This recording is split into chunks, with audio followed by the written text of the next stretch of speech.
السلام عليكم ورحمة الله وبركاته. رجالة تانية سنة، أخباركم إيه؟ بعد فيديو الشرح وفيديو زنونة المسائل يلا بينا نحل مع بعض كام سؤال ونطلع خطوة خطوة مع بعض. هحل لك كام سؤال عندنا في المذكرة وهحل لك كام سؤال كده موجودين في الكتاب، تمام؟ والناس اللي هي أصلا عاوزة تشوف المذكرة بتاعت الأسئلة بتاعتنا إن شاء الله هنحاول إن إحنا برضو في فيديوهات الأسئلة نحاول إن إحنا نجيب لك برضو منها مفيش أي مشكلة. طيب أنا عاوزك بس تركز معايا. احنا هنبدا الحصه دي بشويه اسئله كده بساط خالص، تمام؟ وخطوه خطوه كل فيديو هبدا اصعب لك شويه لحد ما ان شاء الله نبدا ان احنا يعني نوصل لليفل الوحش، تمام؟ ده من عاداتنا دايما كده، في معلومه او في جمله لازم كده تبقى انت حاططها في دماغك ان انت لو حليت السهل هتوصل للصعب، تنط على الصعب على طول مش هتحل، وهتقول بقى انا زي الزفت في الفيزياء والكلام اللي احنا بنشوفه ده. لكن انت تشد على نفسك كده في الاسئله السهله تطلع بقى بيها بقى ان شاء الله تلاقي نفسك زي الفل. طيب تعال نمسك اول سؤال. بيقول لك اناء سعته نص لتر به مزيج من سائلين. عندي اناء، الاناء ده فاضي كده بالصلاه على النبي كده، هو عباره عن نص لتر. جميل. طيب بيقول لي به مزيج من سائلين كثافتهما النسبية 1.8 و8. به سائلين، السائلين كثافة كل واحد على الترتيب رو واحد، كثافة النسبية الله عبارة عن كام؟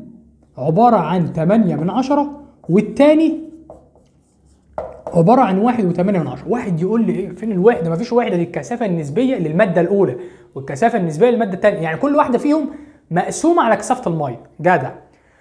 فإذا كان حجم السائل الأول اللي هو 8 ده 2 لتر، فأنا عندي قدامه كده هكتب إن حجم الأول بتساوي 2 لتر. تمام؟ 2 لتر ولا 2 ازاي 2 لما هو حجمه كلي نص؟ هنقول برضه 2. يبقى بالعقل بقى التاني كام؟ التاني فوليوم 2 بالعقل من غير ما اشوف هو كاتب ايه. ده 2 وكله على بعضه 5، يبقى كام؟ 3 لتر. ماشي، انا كده جبت اول واحده ليه. احسب الكثافه النسبيه للمزيج. عاوز يعرف رو خليط، عاوز يعرف للمزيج، علما بان كثافه الماء عباره عن 1000 كيلو جرام على متر تكعيب، علما بان حجم السائلين لم يتغير عند الخلط. طيب المفروض يا مستر اعمل ايه؟ دلوقتي انا اعرف، بص لما باجي احل سؤال انت عاوز مين؟ رو خليط. طب رو خليط ده عباره عن ايه يا مستر؟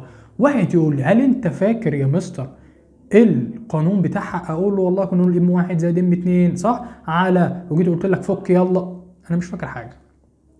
بس لو انت عاوز تحللها من الاول هناخد مننا وقت، لكن احنا شطار بنعرف نقول عاوز تجيب رو الخليط يعني ام توتال بتساوي ام 1 زائد ام 2. فك يا مستر ام توتال اللي هي عباره عن رو خليط في فوليوم خليط بتساوي رو 1 في رو فوليوم 1 زائد رو 2 فوليوم 2. هوبا اجيب الرو خليط هتديني ايه؟ رو 1 فوليوم 1 زائد رو 2 فوليوم 2 على فوليوم خليط اللي هي عباره عن فوليوم 1 زائد فوليوم 2. بقول انا مش حافظ، انا فاهم كده. جدع، انا بحب اعمل كده عن نفسي، هو انا طالب كنت بعمل كده.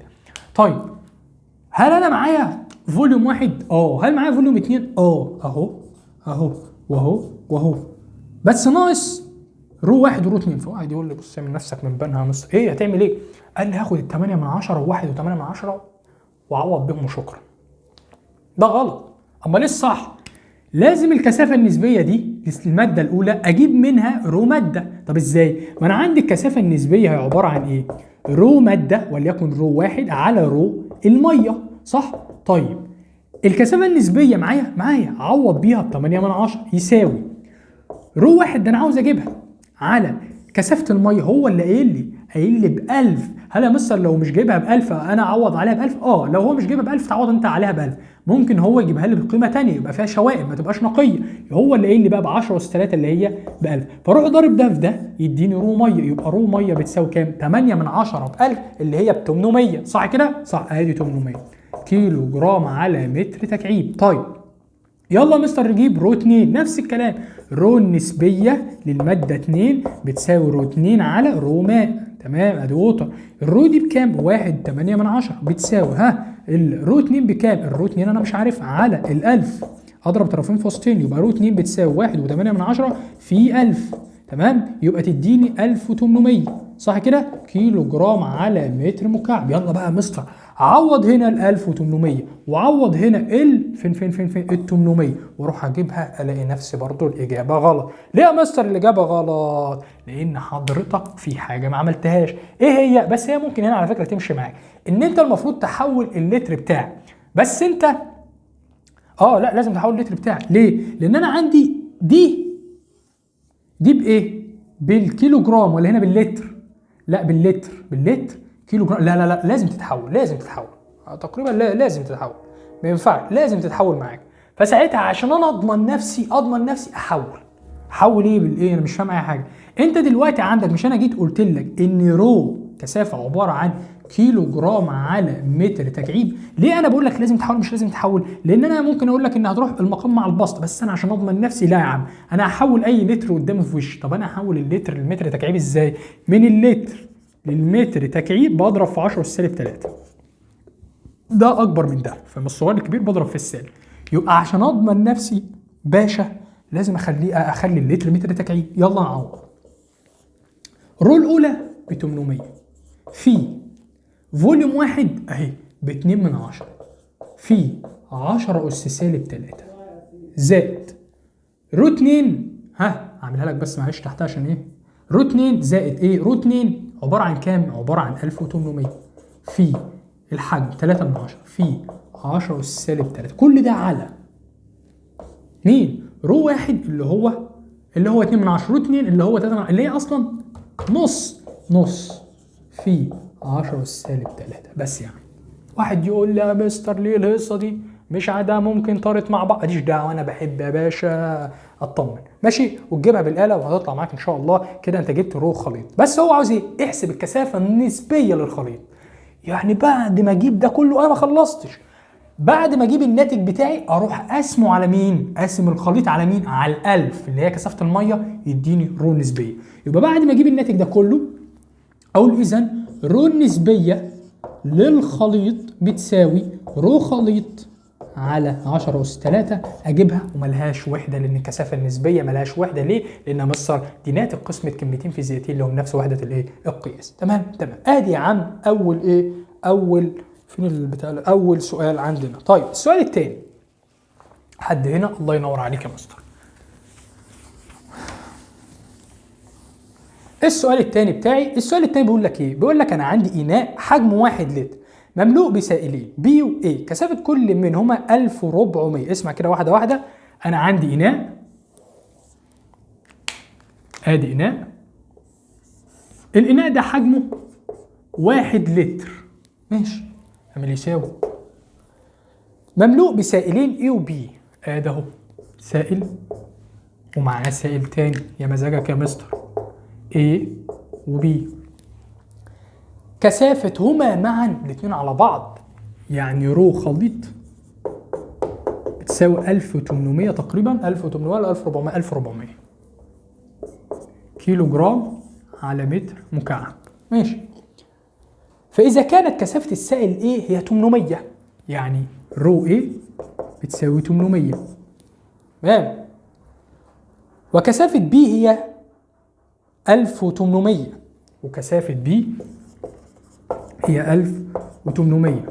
واحد جدع قوي كده هنا لسه تقريبا شارب واحدة قهوة فمش معانا أصلا في دنيا تانية، بيقول لي إيه ده يا مستر؟ الإيه 800 والخليط 1400؟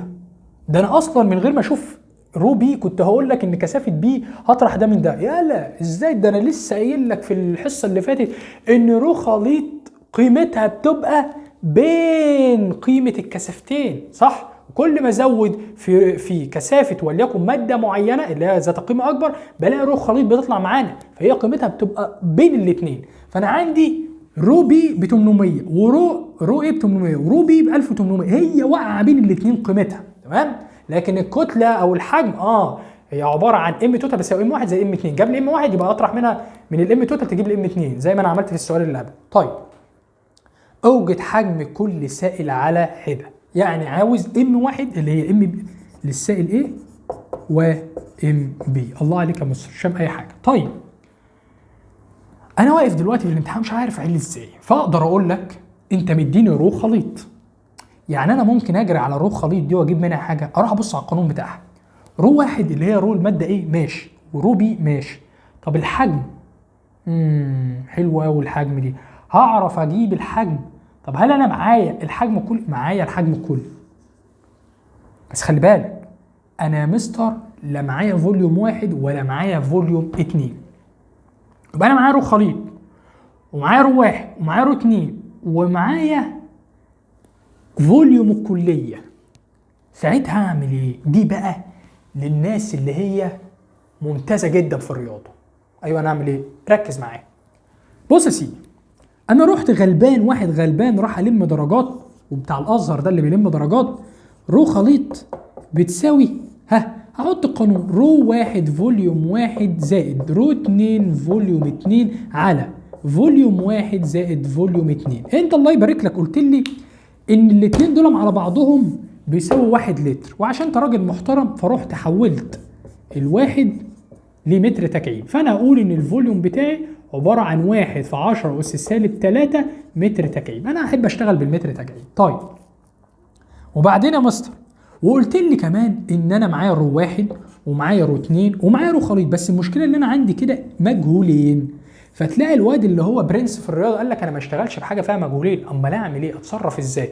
راح البرنس ده قال لي طب ما انا معايا علاقه كده في الخابوست انت كتبتها، ان فوليوم توتال اللي هي فوليوم خليط بتساوي في واحد زائد فوليوم واحد يا عم زائد فوليوم اتنين. اقدر اقول له ان انا هنا 10 اس سالب 3 بتساوي فوليوم واحد بكام؟ ما اعرفهاش، زائد فوليوم اتنين. ايوه انت عملت ايه يعني كده؟ هروح معوض واحده بدلاله الثانيه عشان يبقى انا عندي السطر كله فيه مجهول واحد. عاوز تعوض بأني واحده؟ بص يا مستر، انا من الاخر هشيل اي فوليوم اتنين واحط مكانها حاجه فيها فوليوم واحد، يبقى هدي في طرف لوحدها، واحد تاني يقول لا انا عاوز براحتك يا عم. يبقى فوليوم اتنين بتساوي هدي هناك 10 اس سالب 3 ناقص فوليوم واحد. صعبه؟ صعبه. لا مش صعبه. يبقى امسك فوليوم اتنين دي واشيل اشيلها واحط مكانها ايه؟ حط مكان، افتح قوس زي الشاطر، 10 اس سالب 3 ناقص فوليوم واحد. اذا كده انا عندي يا مستر ابص على المجهول اللي عندي، لا المجهول اللي عندي فوليوم واحد، مبقاش عندي فوليوم اتنين. كده المساله بتاعتي اتحلت، هعوض عليها واسيبها لك. يبقى رو خليط، خلاص انا اهم حته دي في السؤال انا والله خايف امسحها، اهم حته عندك. يبقى ساعتها اعمل ايه؟ اقول رو خليط بتساوي فين رو واحد اللي هي عباره اللي هي 800 في فوليوم واحد سيبها زي ما هي زائد في قوس رو 2 اللي هي ب 1400. تمسك ال 1400 دي تضربها في مين؟ في 10 اس سالب 3 تقريبا عشان ايه؟ 1.4 من 10. ماشي؟ تمام. ضربت دي في دي مره ناقص تضرب دي في دي الله يكرمك اللي هي عباره عن كام؟ 1800 في فوليوم واحد. تمام ركز معايا اهي، همسح لك اي حاجه هنا. طيب على فوليوم واحد زائد فوليوم اتنين اللي هي بكام؟ 1 في 10 اس سالب 3. صعبه؟ لا يا عم. يلا بقى دي خليط معايا شكرا بكام؟ ب 1400. طيب ظبط بس البسط بتاعك. هظبطه ازاي يعني؟ من الاخر يا مستر، دي 800 فوليوم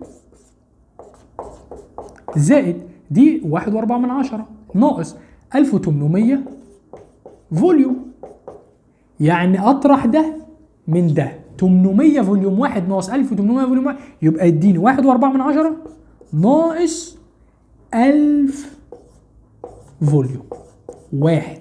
ماشي؟ على 10 اس سالب 3 بتساوي 1400. اضرب طرفين في وسطين هيديني 1.4 من 10. ماشي؟ ده في ده بتساوي 1.4 من 10 ناقص في حاجة هنا غلط 1000 فوليوم واحد. في حاجة هنا غلط. هي الناقص دي جت ازاي؟ الناقص دي طب ما صح. ماشي. في هنا حاجة دي لو راحت دي كده بصفر.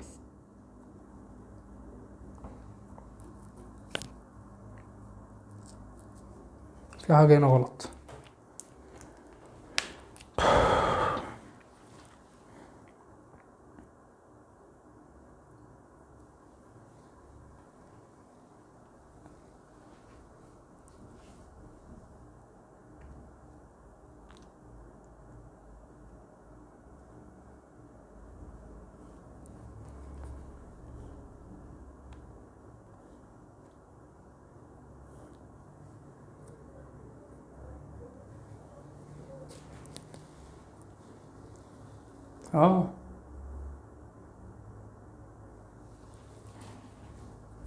بصوا يا جماعه، في حاجه هنا زي ما قلت لك غلط، اصل مستحيل تطلع صفر.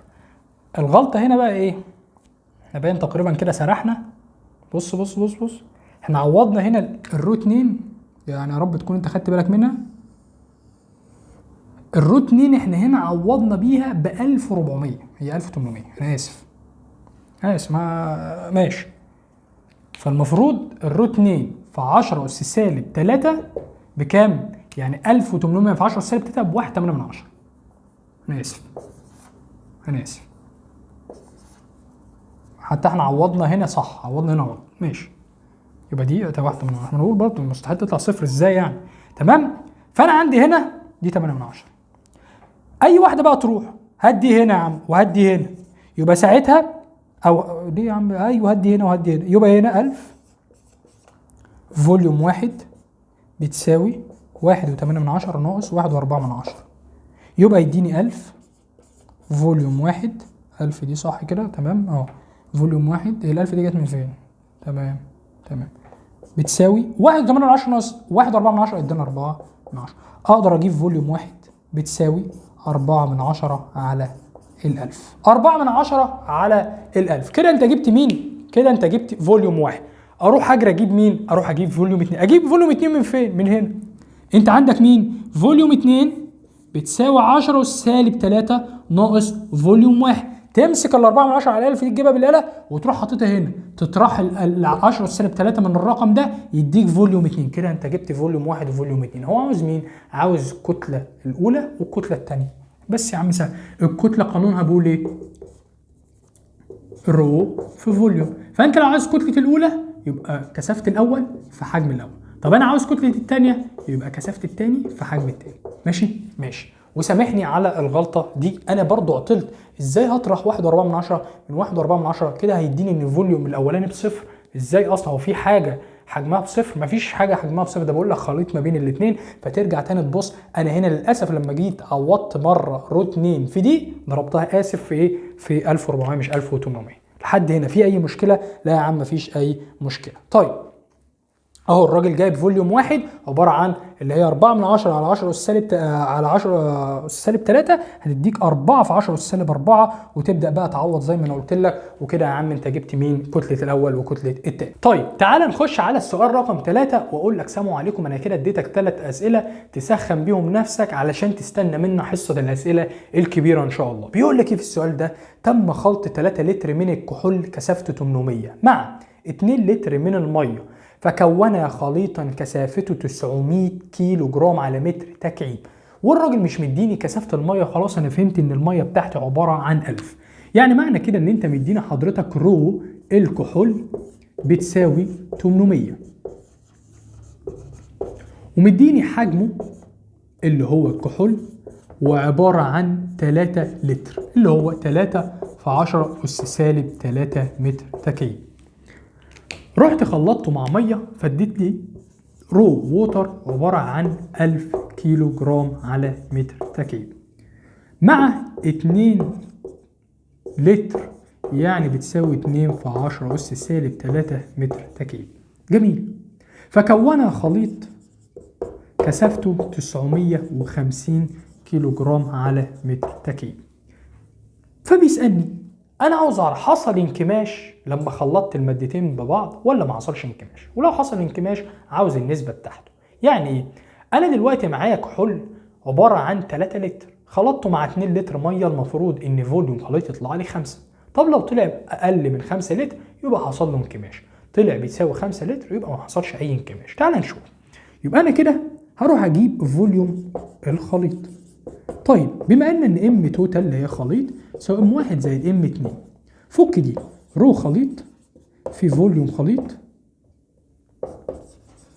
بتساوي رو 1 فوليوم 1 زائد رو 2 فوليوم 2، صح؟ طيب رو خليط معاك 950 في دي مش عارفها بتساوي رو 1 عارفها 800 في 3 في 10 اس سالب 3 زائد 900 في 10 لا اسف 1000 900 ايه؟ احنا 900 يا عمر.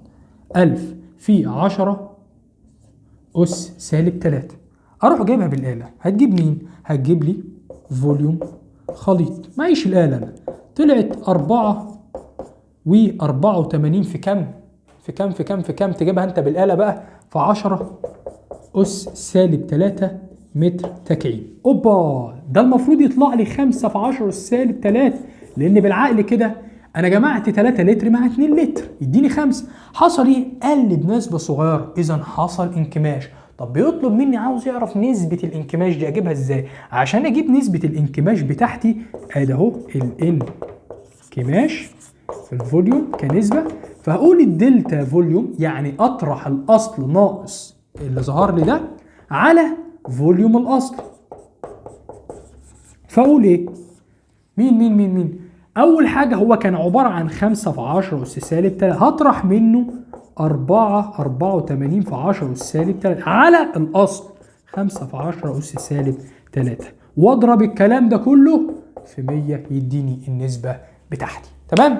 يبقى أنا عملت إيه؟ طرحت الخمسة دي من ده، قسمته على 5 في 10 سالب 3، ضربته في 100. شكرا. زي ما هو عملنا، جبنا اهو جبنا فوليوم خليط، طلع 84 من 100 في 10 سالب 3 متر مكعب. وبعد كده يا عم خالد رحنا قلنا خلاص والله ده فوليوم الخليط طلع اقل من المفروض 5 في 10 سالب 3، فجبنا دلتا فوليوم عباره عن 5 في 10 سالب 3 ناقص 4 و84 من 100 في 10 سالب 3، طلع الناتج عندي هنا 1.57 من 100 في 10 سالب 4. انت بقى تجيبها بالاله، تقسم على الاصل اللي هو 5 في 10 سالب 3، تضربه في 100 يديك النسبه بتاعتك بال100.